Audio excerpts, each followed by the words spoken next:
Hey guys, so in this video मैं बात करूंगा अपने ट्रिबिट स्पीकर के बारे में जो कि ट्रिबिट एक्स साउंड को है, जिसका मैंने अनबॉक्सिंग वीडियो आई थिंक एक वीडियो तो मैं इसकी अपलोड कर चुका हूं। बट इस वीडियो में मैं बात करूंगा क्या चीज़ें मुझे ऐसी लगी हैं जिसकी वजह से मेरे को लगता है कि शायद ये स्पीकर मेरे लिए नहीं है। तो इस वीडियो में सब वैसे तो सभी ने बात करी इंटरनेट पे कि ये स्पीकर कितना अच्छा है, और इसमें कोई डाउट भी नहीं है कि ये स्पीकर एक गुड परचेस है फॉर द प्राइस। देखो जिस प्राइस में आता है, प्राइस इसका लगभग 25, 26, 2700, जनरली ये 2700 के आसपास रहता है। बट आप इसे सेल में परचेज़ कर सकते हो, 24-25 रुपये में आराम से आपको मिल जाता है। और जब मैंने ये परचेज़ किया था तब इसका एक और वर्जन था, इसका ही मतलब इसी कंपनी का एक और ब्लूटूथ स्पीकर है दैट कॉस्ट रफली अराउंड 1700-1800 रुपये का आपका आ जाता है। आई थिंक कुछ स्टॉर्म बॉक्स मिनी करके है। तो मेरे को थोड़ा लगता है कि शायद मैं वो परचेज़ कर लेता तो then that would be a better pick for me specially. अब मैं इसके कुछ प्रोज जो हैं, इसके जो पॉजिटिव साइड्स हैं, मैं बता देता हूँ कि इस स्पीकर में मेरे को क्या अच्छा लगा है। सो फर्स्ट ऑफ ऑल मैंने यहाँ कुछ पॉइंट्स लिख रखे हैं एक्चुअली में। तो फर्स्ट है यार, देखो इसको देख के ही आपको पता चल जाएगा कि इसकी बिल्ड क्वालिटी काफ़ी ज़्यादा मतलब सॉलिड है, और हाथ में जब आप पकड़ेंगे तो आपको पता चलेगा कि आपने कोई प्रीमियम, मतलब ऐसा लगेगा नहीं कुछ चीप है, कुछ चीप जैसा कुछ फील होने वाला नहीं है। इसकी जो बिल्ड क्वालिटी वो काफ़ी सॉलिड है, और जो इसका मैट फिनिश वगैरह जो भी है अच्छा लगेगा आपको। इन हैंड फील इसका अच्छा है। जो बटन्स हैं उसका फीडबैक भी अच्छा है, मतलब क्लिकी हैं वो, मतलब ठीक है, मैं ये नहीं कहूँगा बहुत ज़्यादा अच्छे हैं, बट दे आर गुड। मतलब कहीं से कहीं तक ऐसा नहीं होगा कि आपको कोई चीप फीलिंग आने वाली है कहीं से।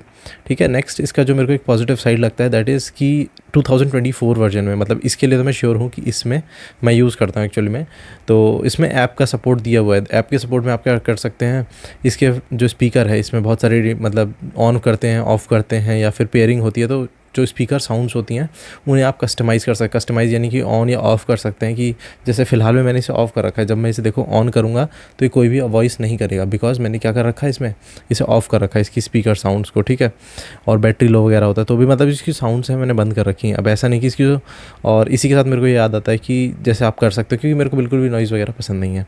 दूसरा, अगर आप नहीं, वैसे तो इसकी जो स्पीकर साउंड्स है बाय डिफ़ॉल्ट जो आती हैं वो मतलब कहीं से भी कहीं तक इरिटेटिंग नहीं है, बिकॉज़ आपने देखा होगा कुछ चाइनीज़ स्पीकर्स हैं, उनका जो ऑन ऑफ का जो सीक्वल में जो साउंड आता है वो काफ़ी ज़्यादा इरिटेटिंग होता है। ऐसा इसमें कुछ भी नहीं है। दे आर रियली गुड, मतलब they are good, really good तो नहीं कहूँगा, दे आर गुड, मतलब ऐसा है कि आपको चुभेंगे नहीं। ठीक है, वो साउंड वगैरह अच्छा है।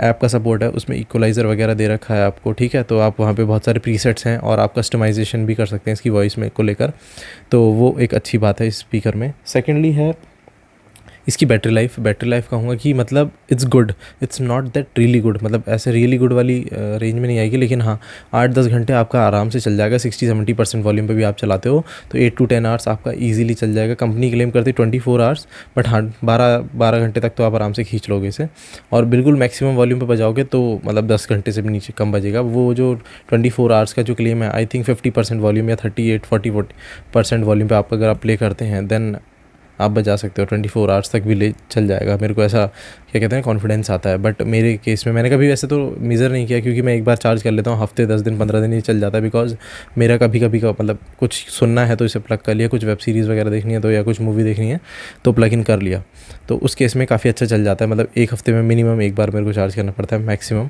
ठीक है, तो ये एक अच्छी बात है इसकी, और चार्जिंग भी इसकी मतलब हो जाती है, 3-4 घंटे में चार्ज हो जाता है ये। ठीक, 30%, जब ये 30% पे आ जाता है तो इसमें लो बैटरी इंडिकेटर आ जाता है, ऊपर एक पिंक कलर की लाइट ब्लिंक करने लगती है, तभी मैं इसे प्लग इन कर देता हूँ। ऐसा तो कभी नहीं हुआ कि मैंने इसे 30% से कम किया हो। तो 30% से 100% जाने में 3-4 घंटे में हो जाता है फुल। ठीक, एंड स्पीकर साउंड मैंने जैसे कि बताया कि इसकी जो इक्वलाइज़र के थ्रू इसकी वॉल्यूम्स को आप क्या कर सकते हो, जो साउंड क्वालिटी आउटपुट है उसे कस्टमाइज़ कर सकते हैं।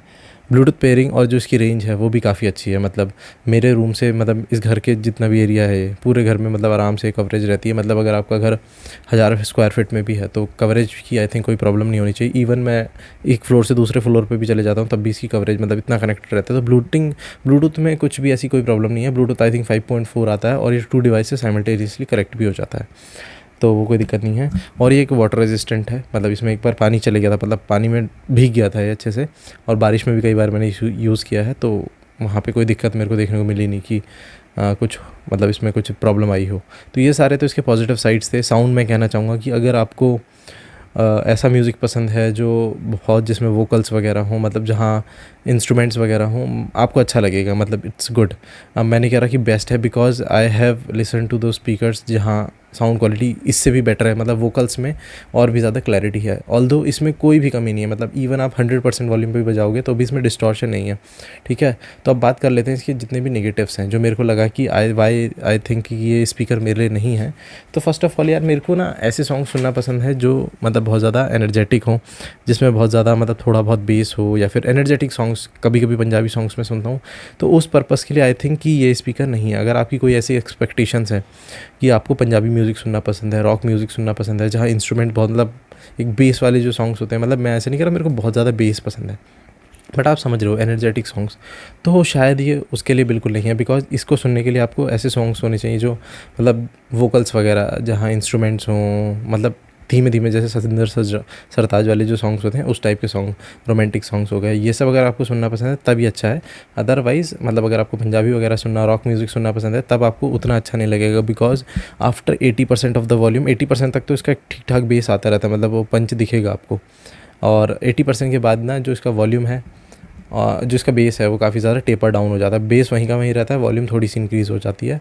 और वॉल्यूम से मुझे याद आता है कि इसकी जो वॉल्यूम है वो भी अकॉर्डिंग टू 16 वाट उतनी ज़्यादा नहीं है। आई हैव हर्ड दो स्पीकर, मतलब ऐसे कुछ स्पीकर्स मैंने सुने हैं जिनका वॉल्यूम इस 16 वाट की रेंज में इससे ज़्यादा है, बट यही है कि उनमें डिस्टॉर्शन आ जाता है, इसमें डिस्टॉर्शन नहीं आता है। तो उसी चीज़ को कंट्रोल करके इन्होंने अपने डिस्टॉर्शन को बैलेंस में रखा है, ठीक है। और भी कुछ नेगेटिव पॉइंट्स हैं इसमें आई थिंक। हाँ, लाउड साउंड मैंने कवर कर लिया है, ठीक। और जो हाँ, बस कुछ कुल मिला के यही कुछ पॉइंट्स है। अगर आपको लगता है कि आपको ऐसे सॉन्ग सुनना पसंद है जो कि रॉक एंड पॉप वाले टाइप के हैं, एकदम बेस जिनमें हो, और आपको ऐसी वीडियोस देखना पसंद है, जैसे मुझे वीडियोस देखना पसंद है ऑटोमोटिव, जहाँ पे मतलब कुछ एक्शन हो रहा होता है, कुछ एकदम बेस आता है मतलब, तो उस कॉन्सर्ट वगैरह के सॉन्ग सुनना पसंद है, तो शायद ये नहीं है। एंड तो ये है बात इस स्पीकर के बारे में, और मुझे लगता है कि यही इसके नेगेटिव्स हैं। और आई थिंक जो इसका लोअर प्राइस वाला जो वर्जन है, दैट इज़ स्टॉर्मबॉक्स मिनी, जिसका 360 डिग्री साउंड जाता है। एक तो इसका जो साउंड है वो फ्रंट फायरिंग है, मतलब मेरे को इसमें कोई प्रॉब्लम नहीं है। एक्चुअली मेरे को अच्छा लगता है कि जिस डायरेक्शन में आप बैठे उसी डायरेक्शन में साउंड आ रहा है, तो ये तो अच्छी बात है इसकी। लेकिन अगर आपको पैसे सेव करने और आपको अच्छी साउंड भी चाहिए, तो I think that is a better pick in my frank opinion, कि अगर आप उसे ले लेते हो तो वो ज़्यादा बेटर वैल्यू फॉर मनी भी रहेगा। उसका साउंड भी इससे ज़्यादा लाउड है, ऑल्दो ऑन पेपर वो शायद 12 वाट्स ही है, but that is more louder than this. उसका बेस जो रिस्पॉन्स है वो इससे बेटर है।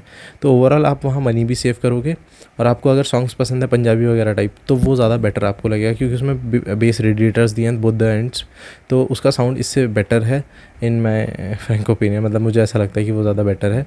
और ये थोड़ा महंगा भी है, 2700 रुपये आप क्यों खर्च करोगे 2500 रुपये, जब आपको 1800, 1700, 16, मतलब मैंने उसे सेल में 1500-1600 रुपये को सेल आउट होते हुए देखा है। तो आई थिंक आपको वो परचेज़ करना चाहिए rather than this.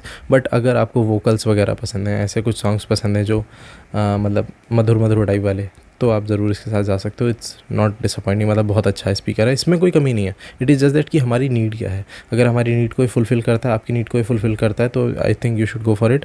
Otherwise in my case मुझे लगता है कि शायद मैंने वो परचेज़ किया होता तो ज़्यादा बेटर रहता है, बट ये भी कोई प्रॉब्लम नहीं है। इसका सब्स्टिट्यूट मैंने ढूंढ लिया है। इसका सब्स्टिट्यूट है यहाँ मेरे साइड में, जो एक साउंड बार रखा हुआ है, अभी मैंने कुछ दिन पहले ऑर्डर किया है, हार्डली 3-4 दिन ही हुए हैं उसे, तो उसको मैं एंजॉय कर रहा हूँ। उसकी भी वीडियो भी जल्दी मैं ले आऊँगा। अभी मैं ऑब्ज़र्व कर रहा हूँ कि वो कैसा परफॉर्म कर रहा है। सो आई थिंक इस वीडियो में इतना ही था। मिलते हैं किसी और नेक्स्ट वीडियो में। Till then bye bye, see you and have a great day, bye.